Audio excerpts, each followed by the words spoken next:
এক সময়কার কথা। শান্তিপুর নামের এক গ্রামে আদেশ নামের এক গরিব কৃষক বাস করত।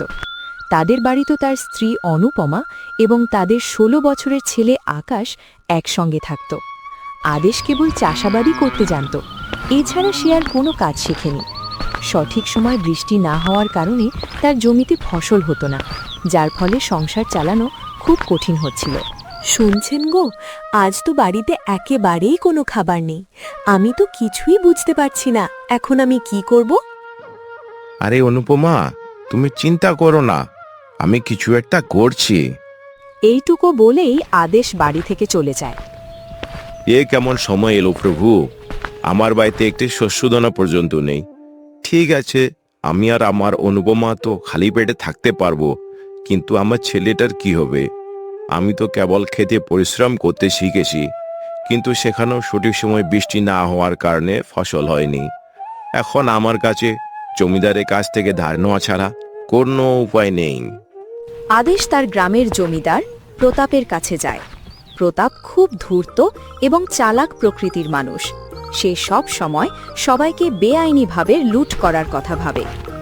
আরে এসো এসো আদেশ ভাইয়া, আর বলো কি কারণে আসা হলো? কি বলবো জমিদার মশাই, খুব খারাপ সময়ের মধ্যে দিয়ে যাচ্ছি। দেখুন না, এখন সময় মতো বৃষ্টি না হওয়ায় ক্ষেতের সব ফসল নষ্ট হয়ে গেছে। ঘরে একটি শস্যদানা পর্যন্ত নেই, তাই আপনার কাছ থেকে কিছু টাকা ধার নিতে এসেছি। আরে হ্যাঁ হ্যাঁ ভাইয়া, বলো তোমার কত টাকা চাই? এমন সময় যদি আমি সাহায্য না করি তাহলে আর কে করবে? বলো বলো, কত টাকা দেব? আপনাকে অনেক অনেক ধন্যবাদ জমিদার মশাই, কিন্তু আমি বেশি টাকা ধার নিতে চাই না, তাই আপনি আমাকে ১৫০০ টাকা দিয়ে দিন।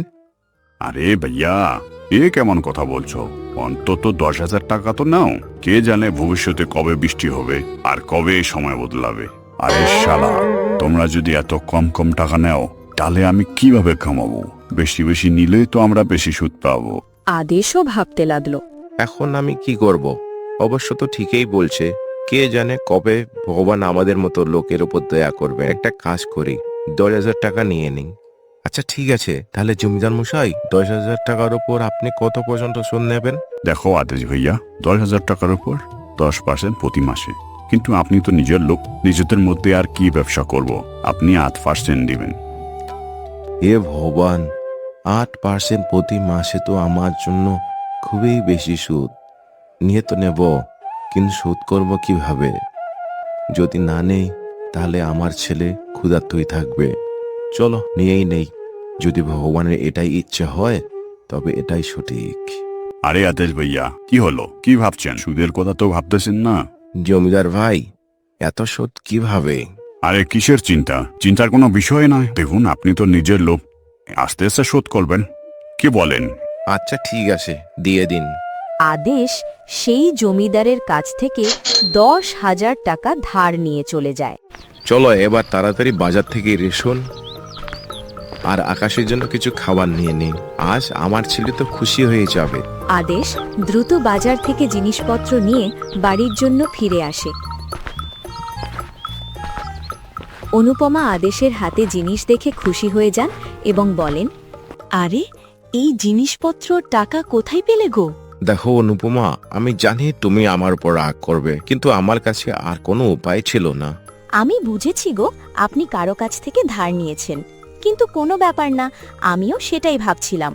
কিন্তু এমন সময়ে গ্রামে কারো কাছে দেওয়ার মতো টাকা নেই, তাহলে কি আপনি জমিদারের কাছ থেকে ধার নিয়ে এসেছেন? হ্যাঁ অনুপমা, কিন্তু তুমি চিন্তা করো না, ভালো মানুষকে ঈশ্বর কখনো অন্ধকারে ফেলে রাখেন না। এই মুহূর্তে আমার ছেলের থেকে বড় আর কিছুই নেই। হ্যাঁ, আপনি তো ঠিকই বলছেন, কিন্তু ওই জমিদার খুব চালাক আর বেঈমান। সে অনেক বেশি সুদ নেয় আর সময় মতো টাকা না দিলে ক্ষেত বা বাড়ি ছিনিয়ে নেয়। আপনি কত টাকা ধার নিলেন? আমি তো ১৫০০ টাকাই চেয়েছিলাম, কিন্তু সে কমপক্ষে ১০,০০০ বা তার বেশি নিতে বলল, তাই আমি ১০,০০০ টাকা নিয়ে নিলাম। শোনো না অনুপমা, এখন আমার ছেলের আসার সময় হয়ে গেছে। আমি এই কিছু জিনিস এনেছি, যাও সবার জন্য কিছু ভালো রান্না করো, আজ তো আমার ছেলে খুশি হয়ে যাবে। এইটুকু বলে অনুপমা রান্নাঘরে চলে যান। অনুপমা খুব সুস্বাদু খাবার তৈরি করেছিলেন। দুপুরে আকাশ বাড়ি চলে আসে। এসে সবাই খেতে বসল। মা, খাবার তো অনেক অনেক বেশি সুস্বাদু ছিল। আজ তো সত্যি মা মজা এসে গেল। আচ্ছা বাবা, আমার বন্ধু অভয় আজ আমাকে ডেকেছে, বলছিল যে আজ সে আমাকে তার বাবার সাথে দেখা করাবে। তাই আমি সেখানে যাচ্ছি, 2 ঘন্টার মধ্যে ফিরে আসবো। ঠিক আছে বাবা, যাও, কিন্তু সাবধানে যেও এবং সাবধানে ফিরে এসো, ঠিক আছে? হ্যাঁ বাবা, আপনি চিন্তা করবেন না, আমি ভালোভাবে যাব এবং ভালোভাবে আসবো। বলে আকাশ এইটুকু বলে বাড়ি থেকে বেরিয়ে যায়। ভগবান, আমি জানি আমাদের ক্ষেতে একটু ফসল হয়নি এবং আমার বাবা শুধুমাত্র আমার জন্য টাকার ব্যবস্থা করেছেন। ভগবান, দয়া করে এমন কিছু করুন যাতে আমি আমার মা বাবার চিন্তা দূর করতে পারি। আকাশ ভগবানকে প্রার্থনা করতে করতে তার বন্ধু অভয়ের বাড়িতে পৌঁছল। আরে আকাশ, তুই এসে গেছিস? আয়, ভিতরে আয়।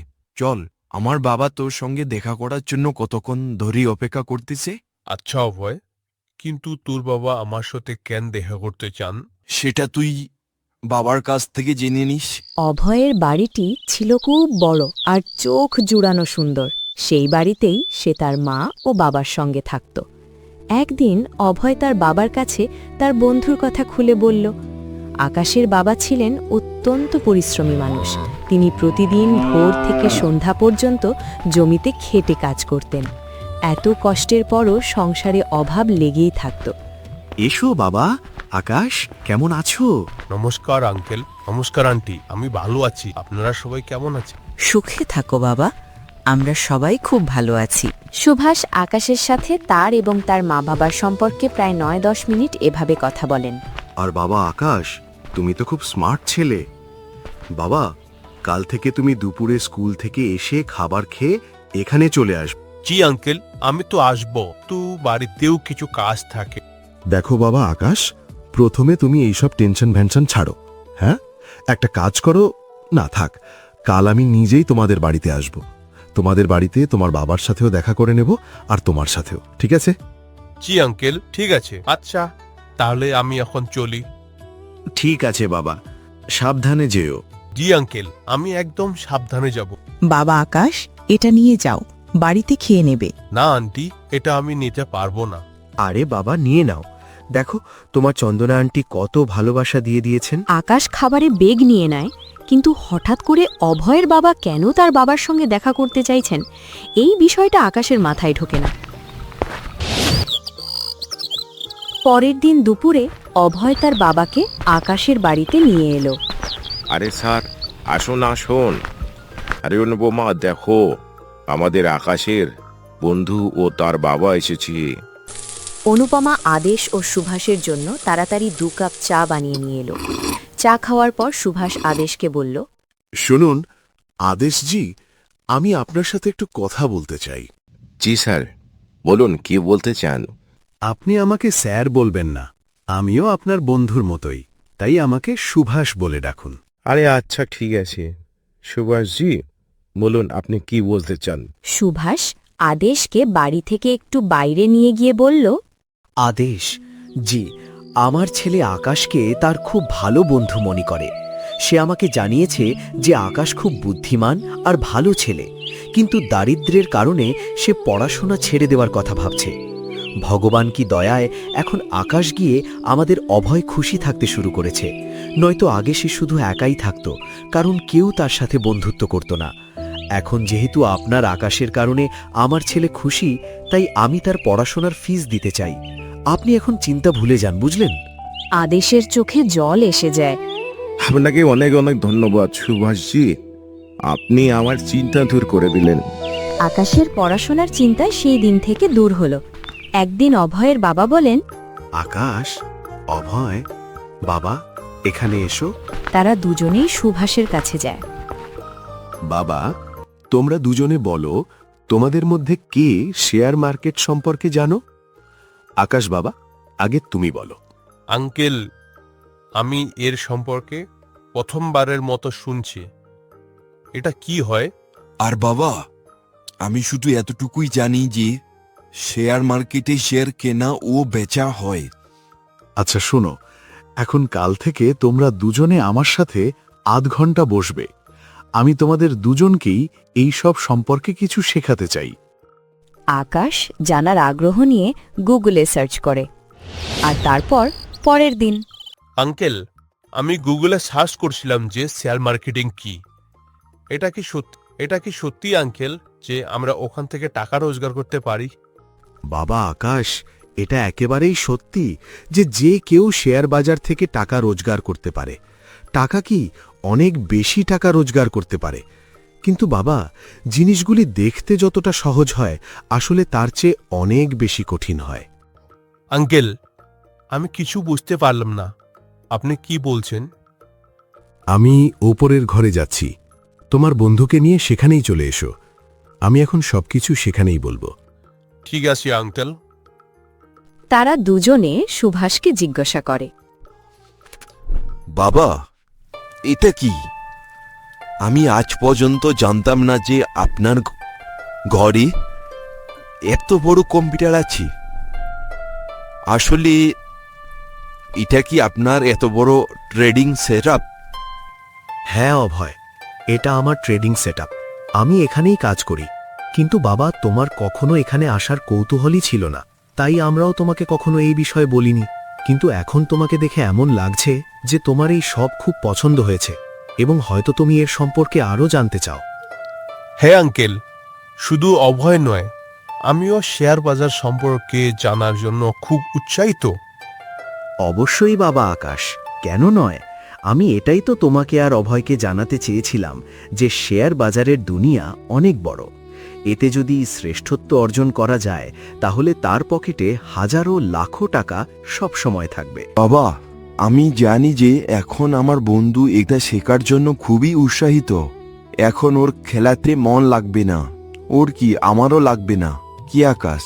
হ্যাঁ আঙ্কেল, প্লিজ এখন থেকেই শেখানো শুরু করে দিন না। আমাদের এখন কোনো জরুরি কাজ নেই, তাই আমরা তো এখন ফাঁকাই আছি। বাচ্চাদের ভেতরের এই কৌতূহল দেখে সুভাষ মনে মনে খুশি হন। কিন্তু বাবা, এটা শেখানোর জন্য আমাকে ভাবতে হবে যে কিভাবে এবং কোথা থেকে শুরু করব। তাই শুরুটা তো কাল থেকে হবে। কিন্তু এখন তো আমরা দুজনে যখন এত বলছো, তখন কিছু মৌলিক কথা বলেই দিই। বাবা শোনো, প্রথম কথা ভালো করে বোঝো যে শেয়ার মার্কেট কি, অর্থাৎ ইংরেজিতে হোয়াট ইজ শেয়ার মার্কেট।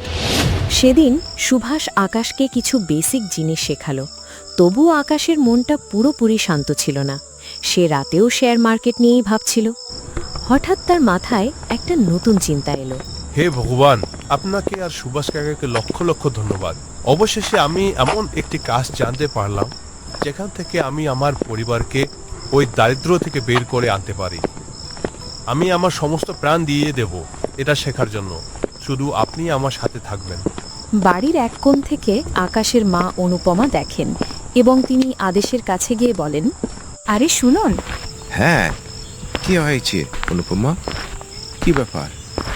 আজ আমাদের আকাশ কেমন যেন চিন্তিত মনে হচ্ছে না? দেখুন না, কতক্ষণ ধরে এপাশ ওপাশ করছে। হ্যাঁ অনুপমা, তুমি ঠিক বলছো। চলো গিয়ে জিজ্ঞেস করি। আদেশ এবং অনুপমা দুজনেই আকাশের কাছে গিয়ে জিজ্ঞাসা করেন, বাবা আকাশ, ও আকাশ, কি ব্যাপার বাবা? ঘুম আসছে না? কোনো কথা থাকলে আমাদের বলতে পারো।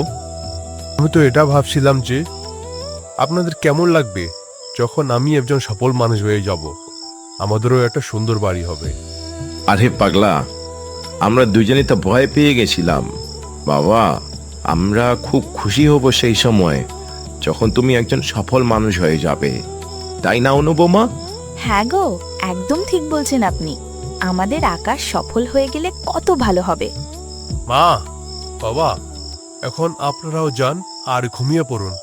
আর হ্যাঁ, একদম চিন্তা করবেন না। পরের দিন আকাশ কলম ও বই নিয়ে উৎসাহের সাথে অভয়ের বাড়িতে যায়। তোর চেহারা দেখেই বোঝা যাচ্ছে যে তোর মন আজ শুধু শেয়ার মার্কেট সম্পর্কে শিখতে চাইছে, তাই না? হ্যাঁ অভয়, আচ্ছা দেরি না করে চল জলদি আঙ্কেলের কাছে যাই। কিন্তু ওনাকে তো দেখা যাচ্ছে না, কোথায় আছেন? আরে আকাশ, থাম না ইয়ার। আচ্ছা চল, উনি উপরের ঘরে আমাদের দুজনের জন্যই অপেক্ষা করতেছি। আরে বাচ্চারা, তোমরা এসে গেছো? এসো এসো, এবার তাড়াতাড়ি এখানে বসে পড়ো। আমি আজ তোমাদের কিছু উদাহরণের সাথে শেখাবো যে বাস্তবে আমি মার্কেটে কিভাবে ট্রেড করি। দেখো বাচ্চারা, মার্কেটে তোমরা দু ধরনের লোক পাবে। একজন হয় বায়ার অর্থাৎ ক্রেতা এবং অন্যজন হয় সেলার অর্থাৎ বিক্রেতা। এখানে একজন কেনে তো অন্যজন বেচে। এখন শেখানোর আগে আমি তোমাদের 3 পিলার্স অফ সাকসেস বলতে চাই। তোমরা দুজনের মধ্যে কেউ কি পয়েন্টগুলো বলতে পারো? হ্যাঁ আঙ্কেল, আমি জানি সেই 3টি পয়েন্ট হলো ডিসিপ্লিন অর্থাৎ শৃঙ্খলা, কনসিস্টেন্সি অর্থাৎ ধারাবাহিকতা, আর পাংচুয়ালিটি অর্থাৎ সময়ানুবর্তিতা। সাবাস বাবা, খুব ভালো। এখন আমি এটা বলছি যে তুমি এই মার্কেটে সফল হওয়ার জন্য কিভাবে প্রয়োগ করতে পারো। দেখো বাবা, সবার প্রথমে ডিসিপ্লিন, যার মানে হলো যে কোনো কাজের একটি সঠিক কাঠামো থাকে। তোমাকে তার হিসেব মতো সেই কাজটি করা উচিত। বাবা, পরের দুটো পয়েন্ট আমি বলবো। অবশ্যই বাবা, বলো। বাবা, কনসিস্টেন্সি মানে হলো যে কোনো কাজে ধারাবাহিক থাকা। আর শেষ পয়েন্টটা হলো পাংচুয়ালিটি, যার মানে হলো টাইম টু টাইম অর্থাৎ সময় মতো প্রতিটা কাজ হয়ে যাওয়া উচিত। বাবা, এই 3টি পয়েন্ট হিসেবে অনুযায়ী যদি আমরা মার্কেটে থেকে নিজেদের ডিসিপ্লিন অনুসরণ করি এবং অন্য কাজে কনসিস্টেন্সি ও পাংচুয়ালিটি বজায় রাখি, তাহলে আমরা একজন সফল ট্রেডার বা ইনভেস্টর হতে পারি। আমি কি ঠিক বললাম বাবা? আরে বাবা, তুমি একদম ঠিক বলেছ, কিন্তু তুমি তো আগে থেকেই এসব জানতে। হ্যাঁ বাবা, আমাদের এই সম্পর্কে কলেজে পড়ানো হয়েছিল এবং শেয়ার মার্কেট সম্পর্কে আমি আগেই একটু গবেষণা করেছিলাম। তারা দুজনে তার সাথে উপরে যায়। আজ পর্যন্ত তোমরা দুজনেই অনেক কিছু শিখেছ এবং সেটা পুরো ডিসিপ্লিন, কনসিস্টেন্সি আর পাংচুয়ালিটি মেনে পেপার ট্রেডিংয়ে অভ্যেসও করেছ। এবার পালা আসল টাকা দিয়ে এইসব করার। আজ আমি তোমাদের দুজনের ডিম্যাট অ্যাকাউন্ট তৈরি করব এবং তোমাদের দুজনের ডিম্যাট অ্যাকাউন্টে 20 লাখ টাকা করে মূলধন জমা করব। তোমাদের সেটার ব্যবহার করে নিজেদের মূলধন বাড়াতে হবে। কিন্তু বাবা, কোথাও নিজের টাকা বিনিয়োগ বা ট্রেড করার আগে নিজের ঝুঁকি সামলে নেবে, তারপর পরবর্তী পদক্ষেপ নেবে।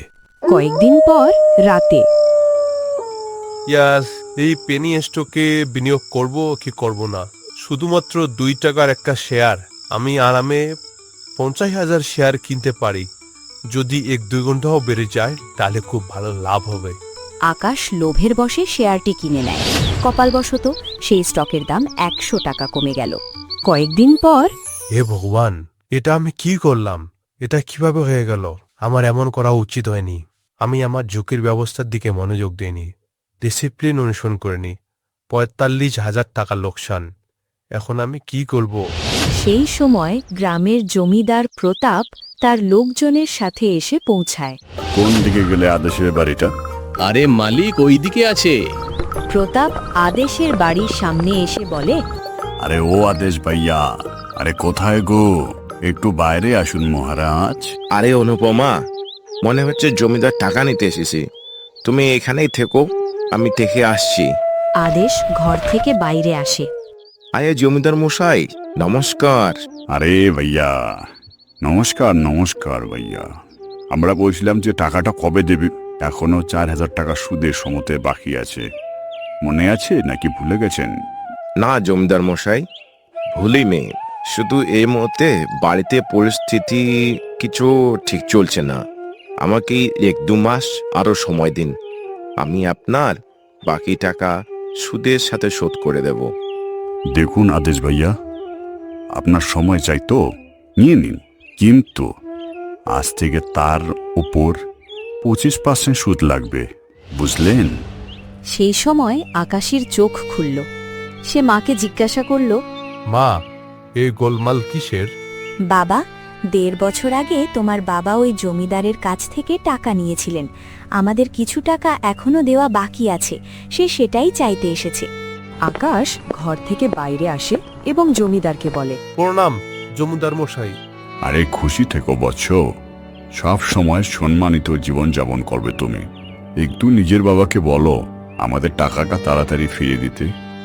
বলুন জমিদার মশাই, আপনার সুদ সম্মতে কত টাকা হয়েছে? হ্যাঁ বাবা, তুমি দেবে নাকি বলো? হ্যাঁ বলুন, কত হয়েছে?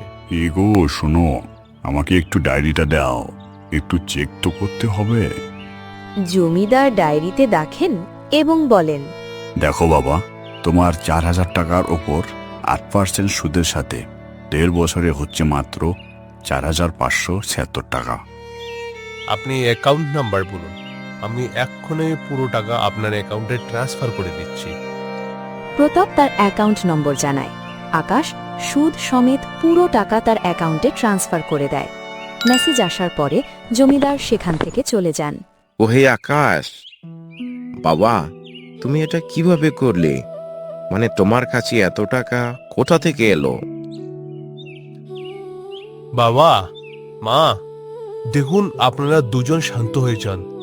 এখন আপনার ছেলে ইন্টারনেটের সাহায্যে টাকা রোজগার করেছে, শুধু ওখান থেকে কিছু টাকা বাঁচিয়ে রেখেছিলাম, সেটাই দিয়ে দিয়েছি, বুঝলেন বাবা? এখন আপনি চিন্তামুক্ত হয়ে যান। তুমি এটা কি বলছো? এমনটাও কি হয় নাকি? ইন্টারনেট থেকে কিভাবে কেউ টাকা রোজগার করতে পারে? বাবা, সুভাষ আঙ্কেল আমাকে আর অভয়কে, আমাদের দুজনকে শেয়ার মার্কেটে কিভাবে কাজ করতে হয় শিখিয়েছিলেন।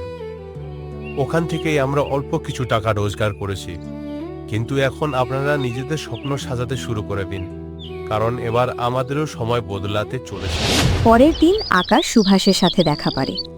আঙ্কেল, কিছুদিন আগে আমি লোভের বসে শেয়ারটি কিনে ফেলি, তারপর 45,000 টাকা লোকসান হয়ে যায়। আরে আকাশ বাবা, এতে কোনো বড় ব্যাপার নেই বাবা, এমনটা হতেই থাকে। কিন্তু যখন তুমি নিজের ওপর নিয়ন্ত্রণ রাখবে, সেই 3টি পয়েন্ট যত বেশি অনুসরণ করবে, তোমার থেকে এইসব ভুল তত কম হবে এবং তোমার পোর্টফোলিও তত বড় হবে, বুঝলে তো বাবা? তাই এখন এইসব ভুলে যাও, ঠিক আছে? আর যত টাকা বেঁচে আছে তত দিয়েই আবার শুরু করো। এভাবে 6 মাস কেটে যায়। অভয়ের 20 লাখ টাকা এখন 9 লাখ এবং আকাশের 20 লাখ টাকা 7.5 লাখ হয়ে গেছে। একদিন আকাশ একটি বিটকয়েন সম্পর্কে আর্টিকেল পড়ে। ওই আর্টিকেল পড়ার পর মার্কেটে বিটকয়েনের দাম পড়বে এবং বহু লোক যাদের কাছে আগে থেকে বিটকয়েন থাকবে তারা বিক্রি করবে, যার কারণে বিটকয়েনের মূল্য খুব কমে যাবে। এখন একটি বিটকয়েনের মূল্য 15,000 টাকা। যেমন হবে আমরা সেই হিসাব মতো ঝুঁকি সামলে কাজ করব। চলো এখন শুয়ে পড়ি। শোনো মা, আমি অভয়ের বাড়ি যাচ্ছি। শোনো বাবা, ওই টেবিলে আমি ক্ষীর কৌটায় ভরে রেখেছি, তোমার বন্ধুর জন্য নিয়ে যেও। জি মা, আমি নিয়ে যাচ্ছি। আর হ্যাঁ, সাবধানে যাব এবং সাবধানে ফিরে আসব। সেই দিন সে অভয় এবং সুভাষজির সাথে সেই খবর সম্পর্কে কথা বলে। বাবা আকাশ, আমার ভালো লাগলো যে তুমি এখন ভাবার পরে সিদ্ধান্ত নাও। দেখো বাবা, তোমার যেটা সঠিক মনে হয় সেটাই করো। সেই দিন সন্ধ্যাতেই খবরের প্রভাব বাজারে দেখা যায়। সবাই আতঙ্কিত হয়ে তাদের বিটকয়েন বিক্রি করতে শুরু করে। রাতে প্রায় 10টার দিকে এর দাম 68% কমে যায়। এখন একটি বিটকয়েনের দাম ছিল 6,240 টাকা। আকাশ ঝুঁকি নেওয়ার জন্য প্রস্তুত ছিল, তাই সে রাতে 40টি বিটকয়েন কিনে নেয়। 3.25 মাস কেটে যায়। 3.25 মাস কেটে গেল, দেখি তো বিটকয়েনের দাম কেমন চলছে। আকাশ দেখে চমকে যায়। বিটকয়েনের দাম গত 1 মাসে দ্রুত বেড়েছে। সেই দিন একটি বিটকয়েনের দাম ছিল 3.5 লাখ টাকা।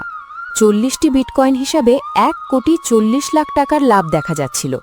সে তার মা বাবার আশীর্বাদ নেয়, কিন্তু কিছু বলে না।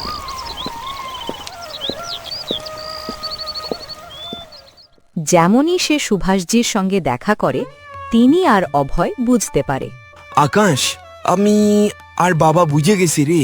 তোর মুখে খুশি দেখে বলতে পারি যে বড় লাভ করেছিস। এখানে আমার হৃদয় 180 কিলোমিটারের গতি ধরে নিয়েছে। আমি যেই দেখলাম এখানে চলে এলাম। কি হলো বাবা, তুমি কি এখনো লাভ বুক করনি? আকাশ তার লাভ দেখায়। সুভাষজি এবং অভয় দুজনেই চমকে যান। রে বাহ আকাশ বাবা, 1,40 লাখ টাকার লাভ! এত তো আমার আর অভয়ের মিলিয়েও হবে না। আমরা তোমার জন্য খুব খুশি। আরে বাহ, আমার বন্ধু। এখন এরপর কি ভেবেছিস তুই? আঙ্কেল, আমি ভাবছি যে 30টি বিটকয়েনের লাভ বুক করে নেই, আর বাকি 10টি হোল্ড করি। এটা তো খুব ভালো কথা বাবা। এখন চলো তোমার মা বাবাকে সুখবর দিই। আরে কোনো সুখবরের কথা হচ্ছে? তারা সবাই আকাশের বাড়ি পৌঁছায়। দরজায় অনুপমা তাদের সবাইকে আসতে দেখেন। তারা সবাই তাকে যা যা ঘটেছে সে সম্পর্কে জানান। কি বলছেন সুভাষ জি? আরে শুনছো অনুপমা, এখন আমাদের ছেলে কোটিপতি হয়ে গেছে। সবাই খুব খুশি হয়। আকাশ এবং অভয় মিলে গ্রামে সোলার প্যানেল লাগান এবং বোরিং করে তাতে পাওয়ার মেশিন লাগান। এর ফলে এখন গ্রামের কৃষকদের জলের চিন্তা শেষ হয়। তারা এখন গ্রামের প্রতিটি মানুষকে জানান যে টাকা শুধু খেতে কাজ করে নয়, মস্তিষ্ক খাটিয়েও রোজগার করা যায়। তাই তারা যেন তাদের সন্তানদের অবশ্যই পড়াশোনা করান।